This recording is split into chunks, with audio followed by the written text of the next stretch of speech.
What's going on, everybody? Non here, and I want to take a couple minutes here and just readdress the video I made a couple days ago. In attempting to calculate the intrinsic value of Destined Rivals, which is set to release the 30th or 31st of May in the US here in English. Now that we have The Glory of Team Rocket released in Japan, a couple days of price action, we have a little bit of a better idea. Most of the pricing that I had estimated was right on the money. But I want to walk through this, and this is a little bit more of a clean method of doing it. And I basically said, you know what? Let's just take the top 8 cards for the set. So 3 from Heatwave Arena, and as of right now, there are 5 in Glory of Team Rocket. And let's just assume the rest of the set has no value whatsoever. Now we know it's going to. Yeah, the rest of the set's probably worth $400 because you have the Meowth, you have um, Misty Psyduck.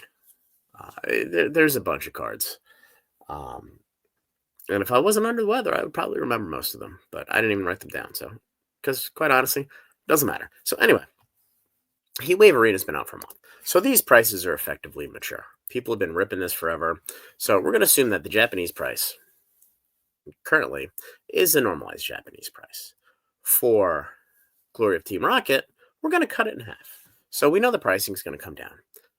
Now, whether the Mewtwo SAR comes down 50% or not, it's anybody's guess. But let's just assume it does. This is the Mewtwo, this is the UR, this is the gold version, so the hyper rare in English. That's at 62 right now. Let's assume it goes down to 31. Just suspend reality for a second. So here's the Moltres. Right now it's selling for $200. Let's assume it goes down to $100 in Japan. Crobat 110 down to 55. Team Rocket's Nidoking 80 down to 40. And again, there's 10 other cards, 8 other cards, whatever, that are sitting in the $30, $40, $50 range. Now, getting back to the video I did about probably a week ago now, in the Scarlet and Violet era, the set whose booster box carries the least value as it relates to the set value is Surging Sparks at 17.4%. So the price of a Surging Sparks booster box is 17.4% of the total nominal value of every card in the set.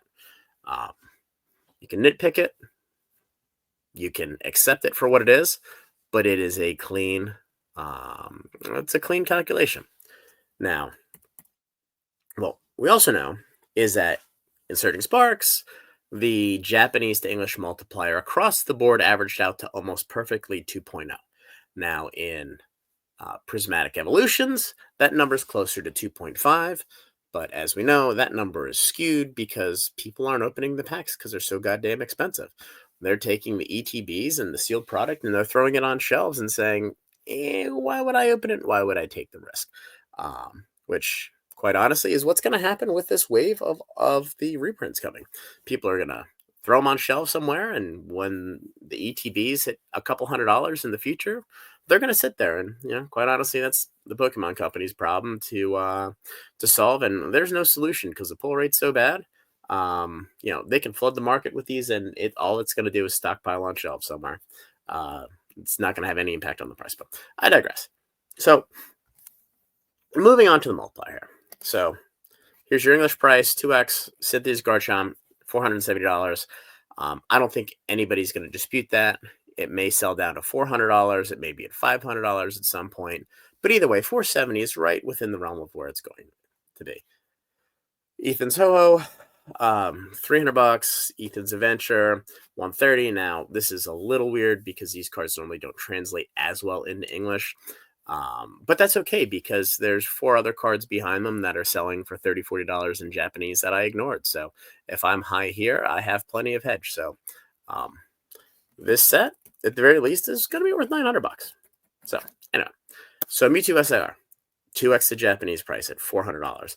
I'm guessing this card is probably closer to $600 out the gate.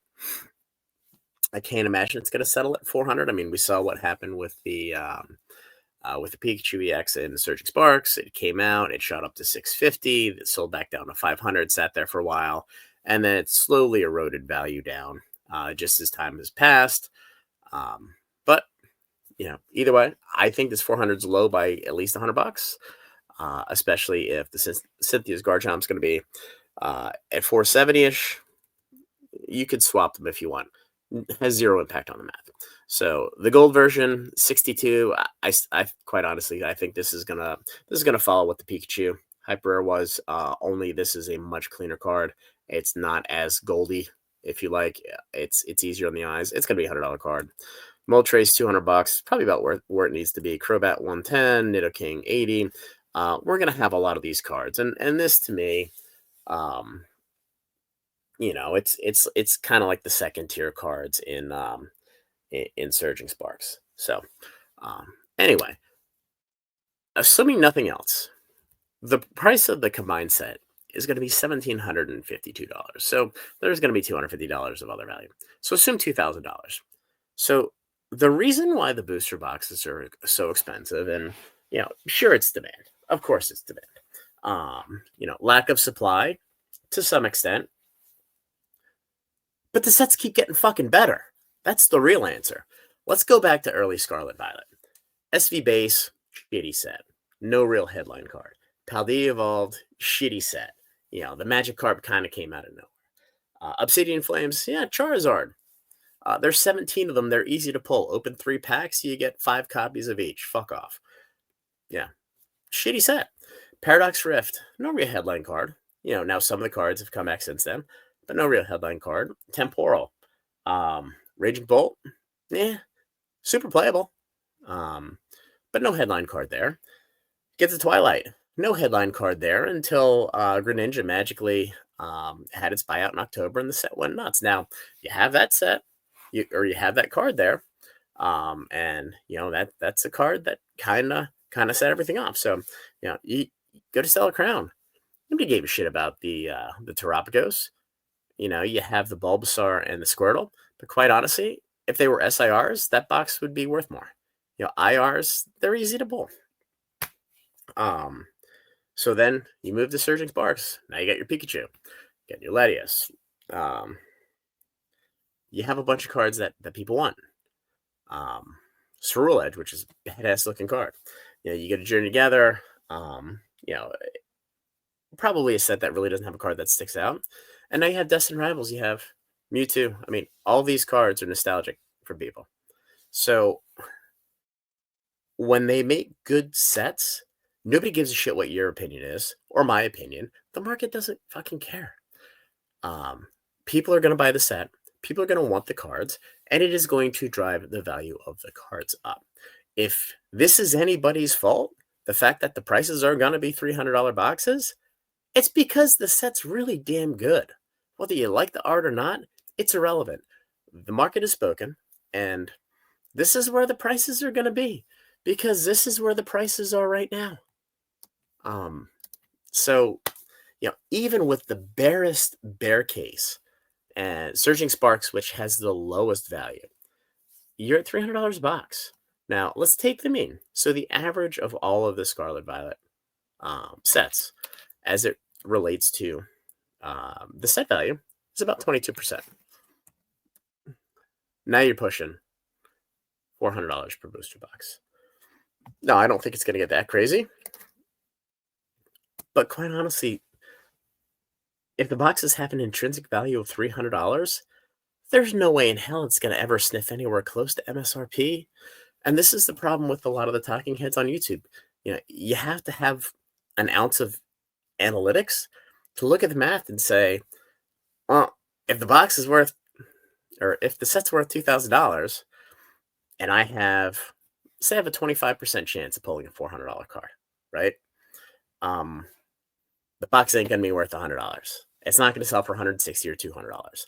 The set is going to sell for $300 to $400, and that's just the way it's going to be, because you're going to have the gambler's premium and this and that, because otherwise the people who buy from Distro, they're just going to open every fucking box and sell the singles. It's that simple, because their basis is 92, 95. So